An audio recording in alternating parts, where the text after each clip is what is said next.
Guys, what's up? Welcome back to the channel, and on today's video we are going to be looking at something pretty exciting. We're looking at the COROS PACE 2 smartwatch. Now, this is probably, in my opinion, I think this is the best value sports watch that you can get right now. This has been out for maybe a year and a half, but COROS continually updates their watches. So it was only a couple weeks ago that they added new features to the PACE 2. So yeah, on today's video I'm going to be telling you about what I think about the COROS PACE 2, if you should buy it, who it's good for. Okay, let me just cut to the chase. If you've got $200 to spend on a sports watch, this is probably the one you should get. Let's get into it.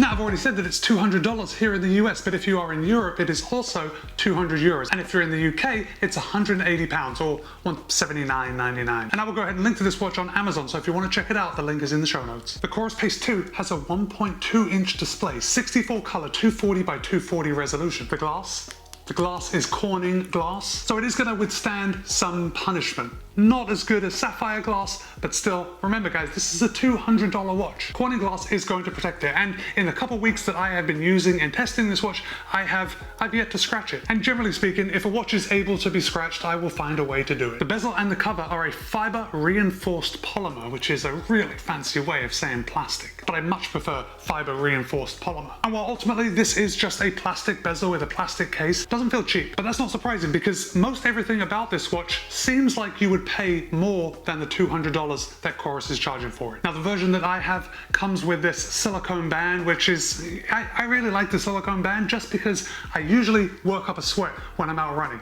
Now, with my silicone band, this watch weighs in at 36 grams, which is incredibly light. But get this, they also have a nylon band, and when you put the nylon band on the watch, it drops the weight to 29 grams, and that is the lightest sports watch available. But even with the silicone band on, I find it's not noticeable when it's on my wrist. Now, the COROS PACE 2 is a pretty small watch. It is 42 by 42 by 11.7, and this is what it looks like on my 170mm wrist. And to be honest, I think this watch looks a little small on my wrist, although as I've been wearing it week after week, I seem to be getting used to it. But I do like how this watch looks, and I really like how it feels, especially when I go to bed. Wearing the PACE 2 is like wearing nothing. I may as well go to bed naked. That's how this watch makes me feel. The COROS PACE 2 connects to your phone and all your other devices and sensors via Bluetooth and AM+. It does connect to GPSS and QZSS, GLONASS and Beidou. But as of November 24th, 2021, the PACE 2 also supports Galileo. So no matter where you are in the world, you can choose the right satellite constellation to find your exact location. And that's just another example of COROS continuously updating their watches via firmware updates. The COROS PACE 2 does have an optical heart rate sensor. It has a barometric altimeter, an accelerometer, a gyroscope, a thermometer. It is waterproof to 50 meters. And let's get into what COROS is most famous for, and that is their battery life. And the PACE 2 is no slouch in this department. So if you were going to charge it from scratch, it takes about 2 hours to charge completely, but then you have up to 20 days of regular use. And that includes that constant heart rate monitoring, your activity monitoring, all your notifications coming in. And here's what I think you really want to know, because it's what I am most interested in when it comes to battery life, and that is how long does it last in GPS mode? The PACE 2 will last up to 30 hours in full GPS mode. 30 hours is long enough to do most races. But if for some reason you are out there for longer than 30 hours, you can switch to Ultramax mode. Ultramax mode just samples the satellites at a longer frequency, so it samples it for 30 seconds every 2 minutes, and you can get up to 60 hours in Ultramax mode. The COROS PACE 2 offers 16 preloaded workout options. Now you might be thinking, that doesn't seem very many because there are other competitors out there that have 20 or 30, but guys, those watches that give you the 20 or 30 options for different sports, all they're doing is using the same sports profile and putting another name on it. So I don't want this to be a reason that you don't choose the COROS PACE 2, because you can always choose gym cardio or GPS cardio to do any sport you want. So if you were going to be in a gym taking perhaps a bar class or doing Pilates, you can just put it on gym cardio and it will track your heart rate and your time, give you all the metrics that you're looking for. The PACE 2 does have all the activities that it's likely you are going to be doing and then some. For example, it does have running, it does have treadmill running, it does have track running. The track running feature is fantastic because it allows you to run on the track and get a precise measurement of that track. You set it to the track mode, you tell the watch what lane you are running in, and then it measures it. So the first step is almost setting it up. The watch is learning where the track is, the lane that you're running in, and then each subsequent lap is precisely marked, and you come out with a beautiful GPS map of your activity. Now, one of the biggest things that separates the PACE 2 from other competitors in this price range is triathlon mode and multi-sport mode. My friends, if you are a triathlete, this watch is going to work perfect for you, and this would be be a good time to remind you that it's only $200. Let's just take a close-up look at the watch. We're gonna see how you control it. I'm gonna show you how to access the most important features. Then we're gonna do some comparisons. We're gonna compare the COROS PACE 2 to some other watches, and we're gonna see how accurate it is in heart rate, in power, in GPS tracking. And you heard me right, guys. The COROS PACE 2, because it has a barometric altimeter, does measure power right from your wrist. This is huge. So the COROS PACE 2 does not have a touchscreen. It is controlled by 2 buttons. Now the first button on the top right hand corner is also a rotating bezel, and that is what you do to unlock the watch. So if we scroll it a couple times, we can see the padlock unlocks, and if we select it, we get to the workout menu. And here we can just scroll through and we can see all the workouts that we have on the watch. Now the workout menu is also configurable in the COROS app. You keep the workouts that you want to do front and center, and you slide the other ones aside. Now with that said, if you did want to access the ones, let's say all of a sudden you want to do an activity but you don't have it on the prime menu, you can always go into the watch and scroll up to more. Now when you enter the more section, we can see all the activities that you've kind of set aside. They're not as important as your primary activities. To get back to the screen before, we press the lower right hand button all the way back to the time screen. So we've already seen that the rotating bezel, when you press it, you access the workout menu. Now when the watch is unlocked, if you rotate the rotating bezel, you get to your widgets. We have the running performance, and this just tells you how good your performance was. Now all of these numbers that COROS is giving you on the watch, they're all explained in the app. So right now you can see the watch is telling me that my running performance is 100%. If I press the rotating bezel and get in there, it's going to give me my race predictor times, and if I scroll down, it gives me my race prediction paces. If we keep scrolling through the menu, we're going to see the fatigue level right now. Oh, my fatigue level is pretty good, at only 38.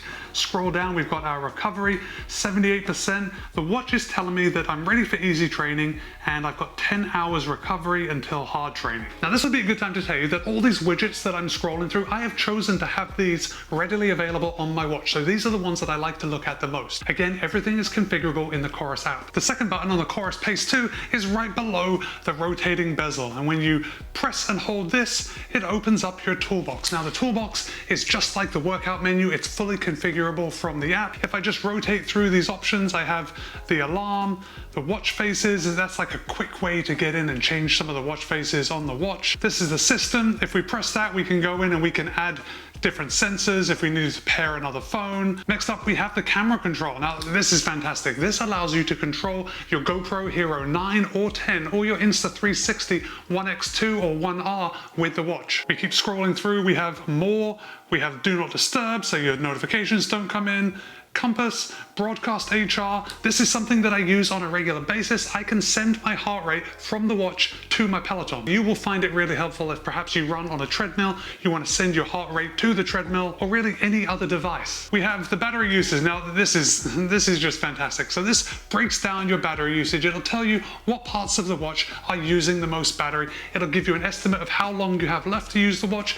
So when we're in this setting, if we press the bezel, we can see here, we can see this graph showing my gradual decline. The battery is clearly at 28%, and let's roll down. Looks like I have about 5 days left of regular watch use, or I have an estimated of 8 hours of GPS use. If we keep scrolling around, we see the metronome. Now obviously metronome, it's exactly what it says it does. It will either beep or it will vibrate at the cadence that you want to mimic. So I've been talking about how good the PACE 2 is with all its features and everything that goes into this watch, but how does it test? Is it really as good as all the features suggest? And right now you're looking at the comparison of a couple different watches that I used on a run. Now the PACE 2 measured this run at 11.05 miles. Now this is a Garmin screen next, but we can see that it measured it at 11.06 miles. Now what's important here is that I wasn't using a Garmin GPS for this one. This was using the Stride FootPod. Now the Stride FootPod is arguably more precise than any GPS measurements. Next up is a Forerunner 55, and I use this watch to actually measure GPS. And we can see that the Forerunner 55 came in pretty close to the PACE 2 with 11.02.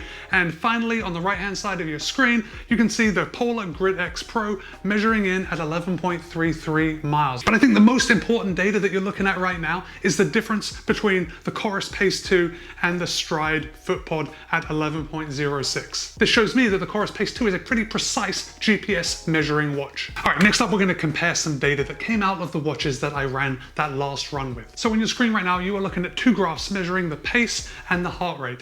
And we are measuring the difference between the COROS PACE 2, the Garmin Forerunner 55, and the Polar Grit X Pro. The Polar Grit X Pro is connected to the Polar H10 heart rate monitor. So as far as heart rate goes, that is the gold standard. A chest-based heart rate monitor is always going to be more accurate than a wrist-based optical heart rate sensor. But let's look at pace first. We can see some dips around here, but ultimately, if we look at it from a very wide perspective, it looks like it's all very similar. We can see one dip here, and this is where I stopped to tie my shoelaces. So why don't we zoom in and take a closer look. So right now we're looking at the red being the Polar Grit X Pro, the yellow is the Pace 2, and the purple here, that is the Forerunner 55. And what I'm seeing by looking at this chart is that the Pace 2 and the Polar Grit X Pro, the pace dropped off sharply as soon as I stopped to tie my shoelaces. It looks like the COROS PACE 2 picked up that pace very sharply, and then it looks probably just a couple of seconds later,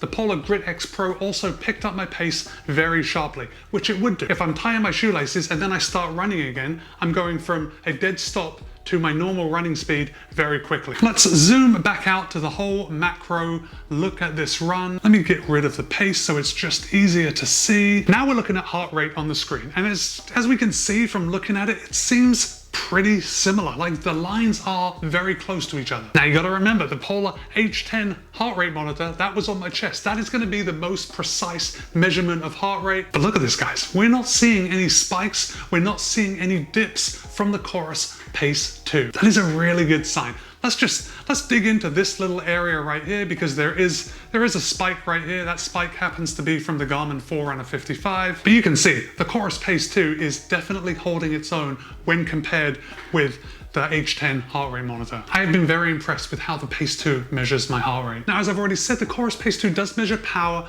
right from your wrist. So what I want to do now is compare it to the Stride FootPod. Now, it's important to point out that power is not standardized. So what one company says your power reading is probably going to be different from the second company. Now, what we're looking at when we're comparing power outputs from different measurement tools, we're looking at a trend. We want to see that the trend is the same. It doesn't matter if one number is slightly higher than the other number, because basically we're not going to be comparing the two. We're more interested in reliable data rather than valid data, because each company uses a different algorithm to work out the power metrics. So with that said, let's look at the graph right now, and we can see the trend is very similar. We can see that the COROS PACE 2 is putting out a slightly lower number. The trend is following the same as the Stride FootPod connected to the Grit X Pro.